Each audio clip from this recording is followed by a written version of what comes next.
On se trouve au centre de Trivia, dans l'arrondissement de Lachine. L'un des plus importants à Montréal, 90 000 tonnes de matière y sont traitées chaque année.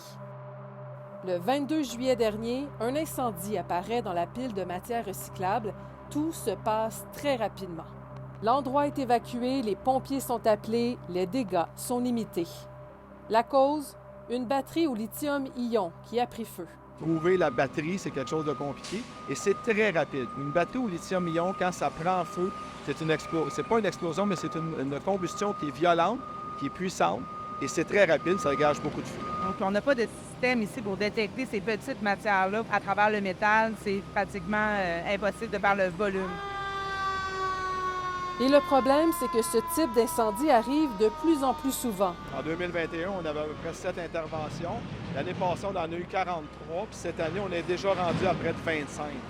Et dans les 43 qu'on a eu en 2023, 4 étaient dans des camions de recyclage avant qu'ils arrivent au centre de recyclage. Donc, il y en a malheureusement un peu trop. C'est des événements qui sont malheureux, qui sont incontrôlables pour nous parce que souvent, ça vient d'un bon geste. Le citoyen, ne sachant pas trop comment disposer de sa matière, il va les déposer dans son bac de recyclage. La batterie va être apportée au centre de tri et malheureusement va soit exploser sur les convoyeurs ou dans les camions. Ça va créer des explosions et des incendies. Comment une batterie prend feu? Si vous regardez la batterie, c'est plein de petites piles à l'intérieur. Si cette batterie-là, elle est écrasée, si elle est écrasée par un camion ou par les tracteurs qu'on voit en arrière, ça risque de créer un court-circuit. Ce court-circuit-là va engendrer un incendie et vous comprendrez que la batterie est dans des matières recyclables, papier, carton, plastique, automatiquement le feu prend. Au cours des 7 derniers jours, voici des exemples de batteries au lithium-ion que des citoyens ont jetés dans leur bac bleu. Ici, on accepte seulement contenant, emballage et imprimé. Donc, toutes les autres matières sont disqualifiées. Les batteries au lithium-ion doivent être recyclées au bon endroit, soit dans un magasin spécialisé ou soit avec le site Appel Recycle. Une batterie, ce n'est pas à mettre dans un bac bleu.